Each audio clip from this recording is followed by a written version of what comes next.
Bismillahirrahmanirrahim. Assalamualaikum warahmatullahi wabarakatuh. Alhamdulillahirabbil alamin. Hamdan katsiran thayyiban kama amara. Hamdan kama yanbaghi li jalali wajhihi wa li sultanihi. Asyhadu an la ilaha illallah wahdahu la syarika lah. Wa asyhadu anna Muhammadan abduhu wa rasuluh. Allahumma shalli ala Muhammad wa ala alihi wa sahbihi wa man tabi'ahu bi ihsan ila yaumil Rabbana hab lana min azwajina wa dhurriyyatina qurrata a'yun waj'alna lil muttaqina imama. Rabbana ij'alna muqimis shalah wa min dhurriyyatina rabbana wa taqabbal du'a. Amin ya rabbal alamin. Amma ba'du. Bapak Ibu saudara sekalian, jamaah salat Isya dan salat tarawih Masjid Al-Jihad yang dimuliakan Allah. Alhamdulillahirabbil alamin. Malam hari ini Allah Subhanahu wa taala berikan kesempatan kepada kita untuk menambah amal soleh kita, ketakwaan kita kepada Allah yang nanti akan menjadi sebaik-baik bekal yang kita bawa untuk menghadap Allah Subhanahu wa taala. Malam hari ini insyaallah saya menyampaikan tema tentang visi keluarga muslim di dalam Al-Quran. Ayat yang akan kita angkat adalah surat At-Tahrim ayat. Saudara sekalian yang dimuliakan Allah Subhanahu wa taala, sebelum saya menyampaikan At-Tahrim ayat 6, saya ingin menyampaikan bahwa Ramadan, ketika kita membaca secara utuh ayat-ayat yang berkaitan dengan bulan Ramadan, maka kita akan mendapati bahwa mulai dari ayat 183 itu perintah wajibnya puasa Ramadan. Ya ayyuhalladzina amanu kutiba 'alaikumusiyam, wajib bagi kalian puasa. Kemudian 184 ayat setelahnya itu berbicara tentang fikih Ramadan. Ayyaman ma'dudat, Ramadan itu hanya beberapa hari yang berbilang saja. Wa man kana minkum maridan aw 'ala safar, kalau ada kalian yang sakit atau dalam perjalanan, pilih puasa. Kemudian ayat 185 setelahnya, syahrul Ramadan alladzi unzila fihi al-Qur'an, berbicara tentang Ramadan kaitannya dengan Quran. Karena di bulan Ramadan Allah Subhanahu wa taala menurunkan Quran. Dan amal yang utama di bulan Ramadan selain puasa di siang hari adalah tadarus Al-Quran. Kemudian ayat 186 setelah bicara tentang Ramadan dan Quran, baru 186, wa idza sa'alaka 'ibadi 'anni fa inni qarib. Kalau hambaku bertanya kepadamu tentang aku, maka sesungguhnya aku dekat. Ujibu da'wat ad-da'i idza da'an. Ayat bicara tentang doa. Ramadan kaitannya dengan doa. Karena bulan Ramadan, orang yang berpuasa adalah mujabud da'wah. 3 orang yang doanya tidak pernah Allah tolak. Salah satunya kata Rasulullah, ya, da'watus shahih, doanya orang yang berpuasa, apalagi menjelang berbuka. Ramadan dan doa, ya. Baru kemudian ayat 187 itu temanya tentang Ramadan, tapi tidak dikaitkan dengan fikih puasa, tidak dikaitkan dengan Al-Quran, tidak dikaitkan dengan doa, tapi dikaitkan dengan keluarga. Wahilla lakum lailatal siyam ar-rafathu ila nisaikum. Halal bagi kalian di malam puasa berkumpul dengan istri-istri kalian. Hunna libasul lakum wa antum libasul lahum. Ya, mereka adalah pakaian kalian, kalian adalah pakaian mereka. Ramadan kaitannya dengan keluarga. Maka saudara sekalian yang berkenan Allah Subhanahu wa taala, Ramadan bukan hanya sekedar puasa, Ramadan bukan hanya sekedar Quran, Ramadan bukan hanya sekedar doa. Tapi di bulan Ramadan Allah menyelipkan tema tentang keluarga agar kita meningkatkan dan memperbaiki kualitas keluarga kita di bulan Ramadan ini.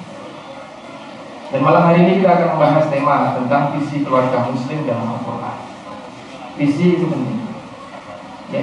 Visi itu yang membuat kita tetap bisa melihat bahtera rumah tangga kita mau dibawa kemana, sekalipun masalah berat. Visi Itu yang tetap membuat kita berada pada koridor. Walaupun ujian dan cobaan yang menimpa keluarga kita bertubi-tubi, selama keluarga kita punya visi yang jelas, tujuannya ke sana, pendidikannya caranya seperti ini, maka insya Allah ya, seperti apapun riuhnya ujian dan cobaan terhadap keluarga kita, terhadap pendidikan anak kita, bisa kita selesaikan dengan baik. Yang penting orientasi keluarga yang jelas, tidak disorientasi. Dan Al-Quran bicara tentang visi keluarga muslim dalam surat Al-Tahrim ya, ayat 6, Allah berfirman, ya ayyuhalladzina amanu qu anfusakum wa ahlikum nar. Wahai orang-orang beriman, jagalah diri kalian dan keluarga kalian dari api neraka. Wa quduhan nas wal hijarah, yang bahan bakarnya dari manusia dan batu-batu. 'Alaiha malaikatun ghiladun shidadun la ya'sunallaha ma amarahum wa yaf'aluna ma yu'marun. Yang dijaga oleh malaikat yang keras, ya, tegas, tidak pernah durhaka kepada Allah atas perintahnya, dan selalu mengerjakan apa yang Allah Subhanahu wa taala perintahkan. Sekalian Bapak Subhanahu wa taala, surat At-Tahrim itu dari awal sampai akhir bicara tentang keluarga. Dan di tengah-tengah surat At-Tahrim ada 12 ayat. Di tengah-tengah ayat yang ke-6 bicara tentang Allah panggil orang beriman untuk memperbaiki, menjaga dirinya dan keluarganya dari api neraka. At-Tahrim semua temanya tentang keluarga. Ayat 1 sampai 5 bicara tentang keluarga Rasulullah. Ya, Allah menegur Nabi sebagai qawam, Nabi sebagai pemimpin di keluarganya. Ya ayyuhan nabi, lima tuharrimu ma ahallallahu lak. Wahai Nabi, mengapa engkau haramkan hal yang Allah halalkan untukmu? Itu kalau Bapak Ibu membaca sebab turunnya, ada beberapa riwayat, di antaranya tentang Nabi, Aisyah dan Hafsah. Ya, gara-gara madu milik Sofiyah bintu Huyai bin Akhtab. Ya, karena Nabi ingin mencari ridhonya Aisyah dan juga Hafsah, maka Nabi mengharamkan dirinya untuk tidak minum madu dari rumah istrinya yang bernama Sofiyah. Langsung Allah tegur, Pak. Mengapa engkau haramkan apa yang Allah halalkan? Riwayat yang kedua menyebutkan bahwa Aisyah ataupun Hafsah membocorkan rahasia Rasulullah SAW, yang Nabi meminta janji pada mereka untuk tidak menyampaikannya kepada istri-istri yang lain. Tapi ternyata istri-istri yang lain tahu. Oh, Jibril langsung datang menemui Rasulullah, ngasih tahu kalau Aisyah ataupun Hafsah menyampaikan rahasiamu kepada istri yang lain. Silakan dibaca lengkap sebab turunnya. Ya. Tapi yang jelas 1 sampai 5 Allah menegur keluarga terbaik yang pernah hadir di muka bumi, keluarga Rasulullah Muhammad SAW. Diluruskan oleh Allah. Lalu kemudian Allah meminta Aisyah dan Hafsah untuk taubat. In tatuba ilallah faqad sagat qulubukuma. Kalau kalian berdua bertaubat kepada Allah, maka hati kalian berdua condong untuk menerima kebaikan-kebaikan. Tapi kalau tetap ya memusuhi Nabi, tetap mempersulit Nabi, maka bukan Nabi yang akan menyelesaikan, tapi Allah adalah pelindung Nabi yang akan mengurusi urusan Nabi. Setelah bicara tentang konflik keluarga Rasulullah, baru bicara tentang perintah bagi orang beriman untuk menjaga keluarganya. Dan nanti di akhir ditutup dengan ya keluarga para nabi, ditutup dengan keluarganya Nabi Nuh dengan menghadirkan istrinya yang durhaka, Lut, istrinya yang juga durhaka. Kemudian dihadirkan keluarga Aziyah bintu Muzahim, istrinya Fir'aun, sebagai wanita terbaik.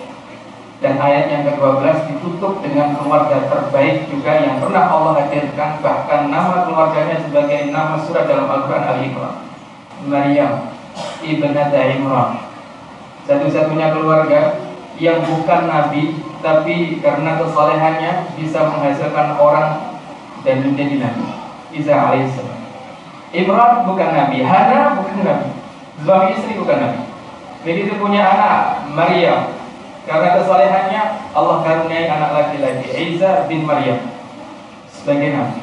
Satu-satunya bukan keluarga Nabi yang Allah hadirkan dalam Quran supaya kita belajar kepada keluarga Imran, surat Ali Imran.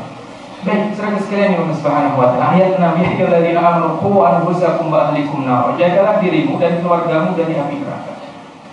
Setelah bicara konflik teguran Allah untuk keluarga Nabi, Allah meminta kita, orang beriman, itu keluarga Nabi, jagalah keluargamu dari api neraka.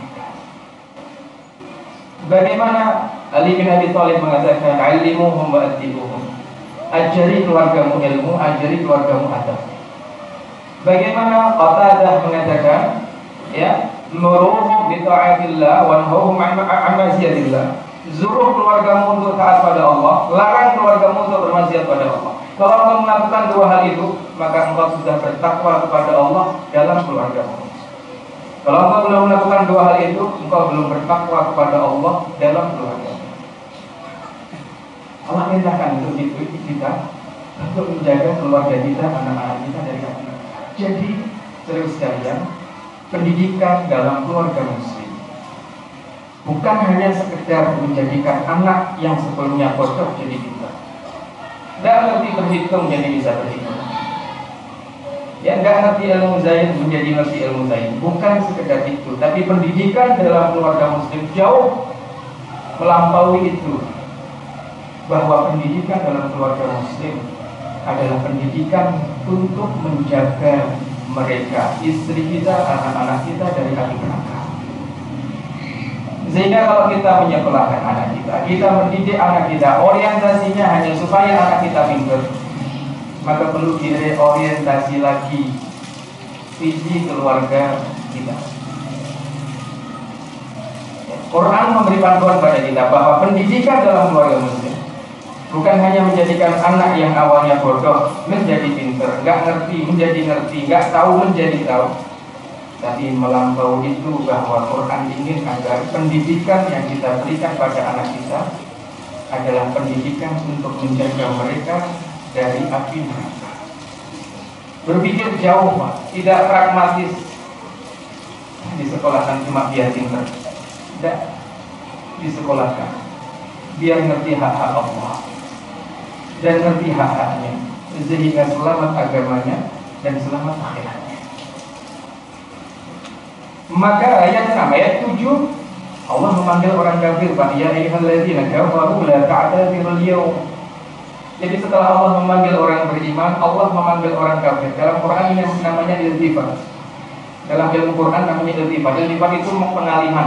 Jadi setelah bicara tentang orang beriman, Allah memanggil orang kafir supaya orang beriman melihat orang kafir. Wahai orang kafir, tidak ada alasan bagimu hari ini. Kalian akan dibalas sesuai dengan apa yang kalian lakukan. Mengapa setelah Allah memanggil orang beriman untuk memperbaiki keluarganya, Allah memanggil orang kafir? Karena kalau orang beriman, visi pendidikan keluarganya tidak untuk menjauhkan dari api neraka, maka visi keluarga orang beriman sama dengan visi keluarga orang kafir, cuma bikin anak pintar saja. Makanya keluarga yang seperti itu Allah tegur, kalau visi kalian hanya didik keluarga supaya pintar, maka visi kalian tidak jauh beda dengan visi orang kafir. Ya ayyuhalladzina kafaru la ta'tadzirul yawm. Ayat 7. Baru kemudian ayat 8. Ayat 8 Allah berfirman, ya ayyuhalladzina amanu. Allah panggil lagi orang beriman. Jadi Allah mengajak orang beriman, perbaikilah keluargamu. Allah ajak orang beriman untuk melihat orang kafir. Hai orang kafir, tidak ada alasan bagimu. Karena wahai orang beriman, kalau kamu tidak memperbaiki keluargamu, kamu seperti orang kafir itu. Setelah itu Allah ajak lagi bicara orang beriman, ya ayyuhalladzina amanu tubu ilallah taubatan nasuha. Taubatlah kamu kepada Allah dengan taubat nasuha. Antum bisa bayangkan, setelah Allah panggil orang beriman untuk menjaga keluarganya dari api neraka, Allah panggil lagi orang beriman untuk bertaubat kepada Allah. Dalam ilmu munasabat, hubungan korelasi antar ayat, sebagaimana banyak ditulis oleh para ulama seperti Al-Imam Al-Biqai dalam kitab Tadmur Turat di Tanasubi Ayat di Bersuara, kita mengetahui bahwa Setelah Allah perintahkan orang beriman untuk memperbaiki keluarganya, Allah panggil orang beriman yang sama, yang dipanggil sebelumnya sama. Tapi kali ini untuk taubat kepada Allah dengan taubat nasuha. Mengapa?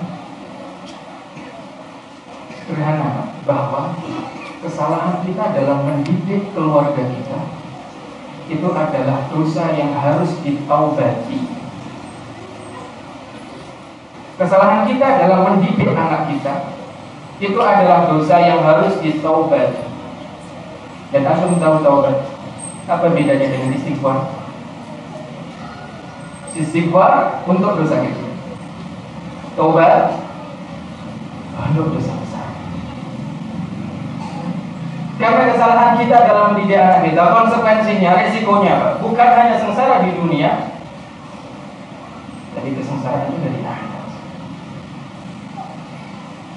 Makanya sebagaimana Allah perintahkan dua istri Nabi untuk bertaubat, Allah perintahkan orang beriman untuk bertaubat dengan taubat nasuha kepada Allah. Setelah Allah perintahkan orang beriman untuk mendidik keluarganya dengan baik, karena barangkali dalam mendidik keluarga ada kesalahan, ada konsep Yahudi, ada konsep Nasrani yang dia pakai untuk mendidik keluarganya. Tubu ilallah taubatan nasuha. Itu dosa besar. Kalian harus taubati itu supaya apa? Ya, nuruhum yas'a baina aydihim wa bi aymanihim, supaya keluargamu mendapatkan cahaya di dunia dan cahaya di akhirat. Bukan sembarangan. Ya, didik anak, didik istri, bukan hal sederhana. Salah bukan hanya sengsara di dunia, sengsara di akhirat. Maka yang harus taubat siapa? Laki-laki sebagai qawwamah, sebagai sokong gurunya rumah tangga. Rijal qawwamuna 'alan nisa. Kan ya?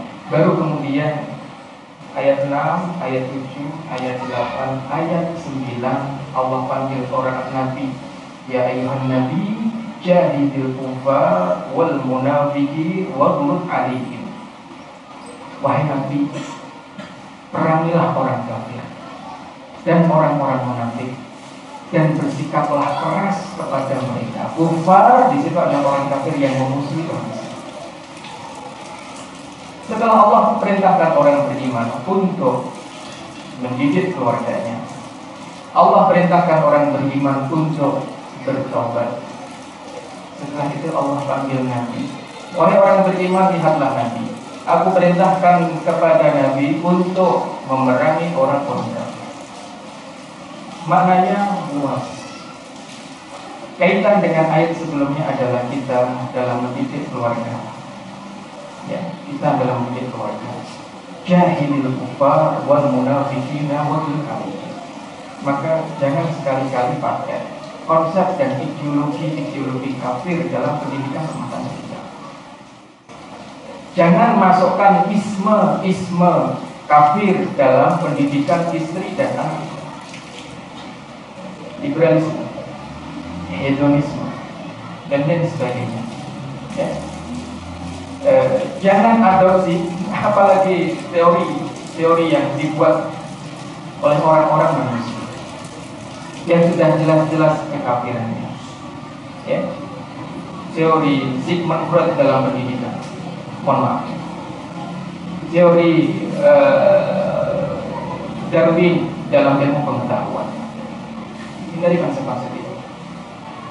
Jahidil kufar, perangi mereka. Ya, kalau Allah memerintahkan kita untuk memerangi mereka, maka Allah Subhanahu wa ta'ala perintahkan pada kita untuk tidak menerima konsekuensi mereka. Kalau mau mendidik keluarga kita, gunakan Quran, gunakan Sunnah. Jangan pakai konsep, jangan pakai isme orang-orang kafir. Kenapa? Kalau pakai isme orang kafir, Daraballahu mathalan lil ladzina kafaru ra'atan Nuh wa ra'atan Lut. Ayat 10 bicara tentang istrinya Nabi Nuh dan istrinya Nabi Lut. Itu sudah kemasukan konsep kafir. Ya, makanya kedekatan mereka dengan dua nabi yang soleh tidak menjadi jaminan bagi mereka untuk masuk ke surga.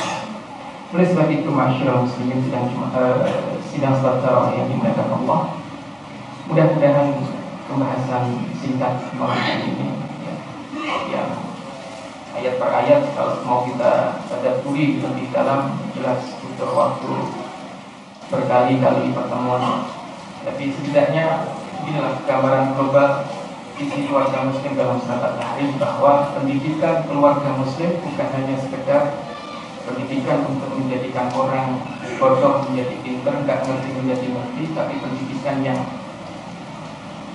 membentengi mereka untuk selamat dari api neraka. Wallahu a'lam bishawab. Hadallahu iyyakum ajma'in. Assalamualaikum warahmatullahi wabarakatuh.